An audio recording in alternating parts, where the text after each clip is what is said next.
በተለይ ሸዋ የነበረውን አማራ ባሌ የነበረውን አማራ በተለያየ የነበረውን ገፍትረው ሲጥሩትኝ ገፍትረው ወደ ሰሜን ሲሰበስቡት ምንጃር በተለያየ ጊዜ ተዋግቶ ርሱን አስከበረ። እዚህ የተንጣለለ መሬት ላይ መቅረቱ እነዛ የቀድሞ አያቶቻችን ውጤት ነው። ከዛ በኋላ ማይታችሁታል በኢህአደግ በ27 ዓመታት በነበረው ፍትጊያ ምስራቅ አማራዎች ተደጋጋሚ ጥቃት ሲዘነዘርባቸው ፈጥኖ የሚደርሰው ምንጃር ነበር።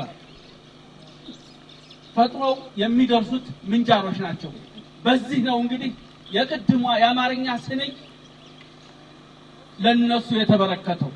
ከዛ በኋላ ሌላው እየተቀባበለ በተለያየ ሊዘፍነው ይችላል። ቁም ነገሩ ግን ለምንጃር የተዘፈነች ናት። ምንጃርን አትንኩት ባለበት ይቀመጥ የጨነቀ የጠበበ ጊዜ ያወጣን ከረመጥ የተባለው። ስለዚህ እናንተ ደግሞ የዛ ትውልድ ልጆች ናችሁ። ቅድም አመራሮቻችሁ ሲያስቀምጡት የነበረው በተደጋጋሚ በአማራ ማህበረሰብ ላይ ጥቃት ሲፈጸም በእኛ ጊዜ በእኛ ትውልድ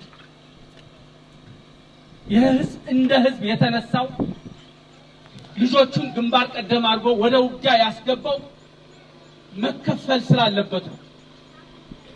ምክንያቱም ለምንድን ነው ይሄ ክፍተት የተፈጠረው? አማራው ኢትዮጵያዊ ስነ ልቦና ስላለው ከሁሉም ጋር በኩልነት ለመኖር ተንቀሳቅሷል። አገሪቱንም መሄድ በሚችለው እዚህ ደረጃ ደርሶታል። ግን በዚህ ብቻ አይበቃም። የአማራ ህዝብ ጥርስ የተነከሰበት በምኒልክ እየተመራ አድዋ ላይ የአውሮፓን ወራሪዎች ቅስም እንደሰበረ ከ40 ዓመት በኋላ ጣሊያኖቹ ወደዚህ ሲመጡ ኢትዮጵያ የምትባልን ሀገር እንደ ሙጫ እንደ ሲሚንቶ አጣብቆ ያዛት የአማራ ቋንቋ፣ የአማራ ባህል፣ የአማራ ማህበረሰብ እሱ ነው አሉ። የአማራ ሃይማኖት በዚህ ነደፉት። ይህንን ከተያዘ በኋላ ተንቀሳቀሱ። ለ5 ዓመት ባደረጉት እንቅስቃሴ አማራን ለይተው የሚገሉበት አማራን የገደለ ገንዘብ እንደልባቸው የሚሰጥበት ሁኔታ ነበር። እንደዛ ሆኖ የአማራ ህዝብ በሁሉም ቦታ መከታቸው። የጣሊያን ጸሐፊዎች የጻፉት 5 ዓመት ኢትዮጵያ ስንኖር የአማራን ገጠሮች መምራት አልቻለም። ምክንያቱም አንድ የፋኖ መሪ ስንገድል እንደንጉዳይ ይፈለፈላሉ አማሮቹ። በዚህ የተነሳ አልመራ ነው ያሉት። ከዛ በኋላ የመጡትስ ከ66 ጀምሮ የአንድ ብሔር ጨቋኝነት አለ፣ ሌሎቹ ተጨቋኝ ናቸው እያለ እንደ ህወሓት ኦነግ ወደ ስልጣን መጡ። 83 ላይ ልክ ሁሉን ነገር በፍላጎታቸው አደረጉት። ከዛ በኋላ በአማራ ላይ የሚደረግ ጥቃት በተለያየ መንገድ ቀጠለ። ፕሮፌሰር አስራት ወልደየስ በዛን ጊዜ አማራው እየተጠቃ ነው እንደ አማራ እንቁም ሲል የለም የሚከተለው አጣ፣ ብቻውን ተመታ። ሂደቱ በዚህ ደረጃ እየቀጠለ ልክ አሁን የመጣው ደግሞ ዋናው ታርጌቱ አማራን በምርኩዝ ማስከድ አለብኝ። በምርኩዝ እንዳሰደው ደግሞ ትጥቁን ሊፈታ ይገባል። ልዩ ኃይሉን እናስፈታለን፣ ፋኖውን እንቀጥላለን፣ ገበሬውንም ከትጥቅ ውጭ እናድርገን፣ ይሄን ህዝብ እንደፈለግነ እንገዛለን አለ።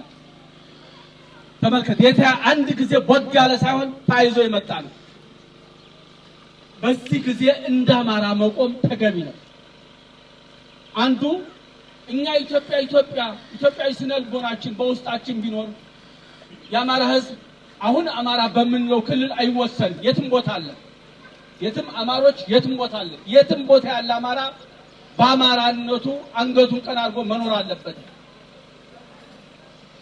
ስለዚህ ይሄን አንገታችን ሊቀብር የመጣ ኃይል መታገል ፍትሃዊ ነው። ለዚህ ነው እናንተ በባሎቻችሁ ቅድም ስትሉት እንደነበረው አሁን አንዳንድ ጊዜ ሁሉም ቦታ ላይ እንዴት እንደተነሳ ስለ ግንባር ቀደም የሆኑ ኮከብ የሆኑ ውስኖች ብድግ አሉ። በዚህ ደረጃ እንደናንተ ያለ ጀግና እናንተ መሰል ሁሉም ቦታ ላይ ልክ ጎንደር ላይ፣ ጎጃም ላይ፣ ወሎ ላይ፣ ሸዋ ላይ ተመልከቱ።